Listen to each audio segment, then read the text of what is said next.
Parag uma diri ka gud makakaon kun diri mo ka na mag sakripisyo kun diri ka na magpabalas. So din itong kinabuhi itong po para sa gihapon itong bago ka pa lang nga nagba-vlog o nagsusugod siya pala pag-vlog. Ora gud masuporta mo kay bago ka pa lang nga ora pud nakakita at imong mga video.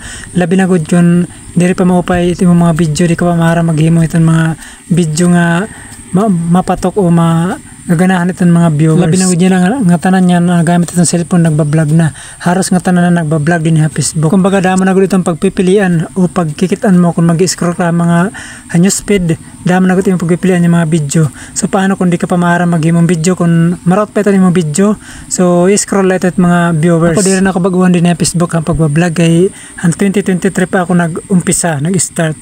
Pero ayaw ko mo kay pausa ko nini nga akong ginagamit niya account.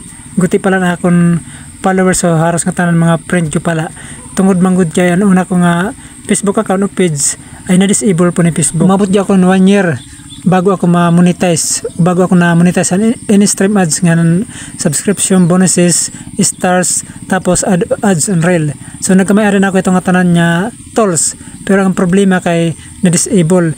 Bali nag 1 year pod ako bago ako ma-monetize. So dito kakori itong pag-vlog o pag-umpisa pag-vlog, lalo na pag solo ka lang nagba-vlog, wala ka taga-video, wala ka kudya upod o wala ka ka-collabs, solo ka lang nagba-vlog. So makori ka sayang ang una kong account, umabot ako ng 11,000 followers pero na disable lang po at hindi ko nakuha na akong sa sahur unta din sa Facebook.